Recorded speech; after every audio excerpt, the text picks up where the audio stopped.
প্রতিবারই ঈদের দিনের থেকে ঈদের আগের দিনে আমরা বেশি আনন্দ করে থাকি, আর আমার ঈদের আগের দিনই ভালো লাগে। হ্যালো এভরিওয়ান, আসসালামু আলাইকুম। কেমন আছেন আপনারা সবাই? আশা করছি সবাই খুব ভালো আছেন।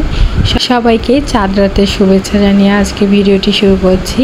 যেহেতু কালকে ঈদ, এই জন্য আজকে সকাল সকালই বাসাটা সুন্দর করে গুছিয়ে নিব। আজকে কিন্তু অনেক কাজ করতে হবে, আর আমি সবসময় চেষ্টা করি সকালবেলা সবার আগে বেডটাকে সুন্দর করে গুছিয়ে নিতে। একটু খেয়াল করে দেখবেন সারাদিনে যত কাজই করেন রুমের বিছানা অগোছালো থাকলে পুরো বাসাটাই অগোছালো লাগে। আর এদিকে দেখুন আমার বালিশগুলোর অবস্থা কি করেছে আমার ছেলে মেয়েরা বমি করে প্রস্রাব করে।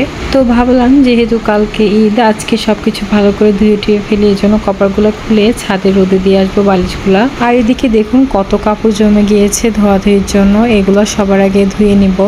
আর আজকে ভিডিওটি কে কোথা থেকে দেখছেন আর আপনাদের চাঁদ রাতটা কেমন কাটলো সবাই অবশ্যই কমেন্টের মাধ্যমে জানাবেন। প্রতিদিন এত কাপড় ধুতে হয়, মাঝে মাঝে তো বিরক্ত লাগে এত কাপড় ধোয়াধুয়ি করতে। আমের দিন মানেই সকালবেলা চিড়া মুড়ি দিয়ে আম খাওয়া। আমি তো সকালবেলা নাস্তায় আজকে আমার চিড়া নিয়েছি, সাথে একটা কলাও নিয়ে নিয়েছি। প্রতিবারের মতো এবারও সবাই মেহেদি নেওয়ার জন্য চলে এসেছে আমার কাছে সকাল 9টা বাজতে না বাজতে। এই জন্য ভাবলাম সবাইকে আগে মেহেদি দিয়ে দিই, বাসার কাজ পরেও করা যাবে আস্তে আস্তে। এদিকে ভিডিওতে ভয়েস দেওয়ার সময় প্রচুর বৃষ্টি শুরু হয়ে গিয়েছে, এই জন্য এখন একটু বৃষ্টির শব্দ ভয়েসে আসতে পারে। যাই হোক, সকালবেলা কিন্তু আমি প্রায় 4-5টা বাচ্চাকে মেহেদি দিয়ে দিয়েছি। আর এরা কিন্তু সবাই আমার চাস্তো ননদ হয় সম্পর্কে, আবার আমার ভাস্তিও কিছু আছে, তাদেরকেও দিয়ে দিয়েছি। যেহেতু আমি মেহেদি দিতে পছন্দ করি, এজন্য প্রতি বছর এই 2 ঈদে যত কাজে থাক, যত ব্যস্ততায় থাক, আমি সবাইকে মেহেদি দিয়ে দেওয়ার চেষ্টা করি। আর এই মেহেদি দেওয়া কিন্তু সকাল থেকে রাত পর্যন্ত চলতেই থাকে।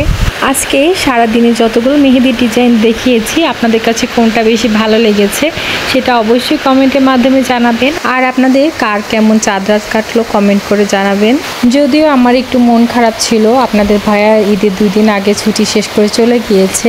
আর এদিকে সবার মেহেদি দেওয়া দেখে আমার মেয়ে তো মেহেদি নেওয়ার জন্য ভীষণ বায়না করলো। পরবর্তীতে ওকে মেহেদি দিতে গিয়ে দেখি ও পুরো বিছানার চাদরে এবং বালিশের কভারে পুরো ভরে ফেলেছে। তারপরও ওকে কিছু বলিনি, যেহেতু কালকে ঈদ, চাই না আমি ও মন খারাপ হয়ে যায়, এই জন্য কিছুই বলিনি।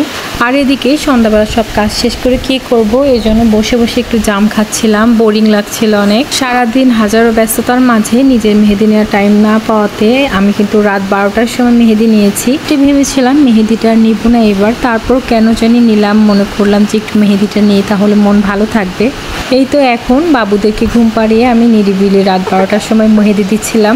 আজকের ভিডিওটি আর বেশি বাড়াবো না, সবার সুস্থতা কামনা করে পরবর্তী ভিডিওগুলো দেখার আমন্ত্রণ জানিয়ে আজকের ভিডিওটি এখানেই শেষ করব। সবাইকে জানাই আল্লাহ হাফেজ।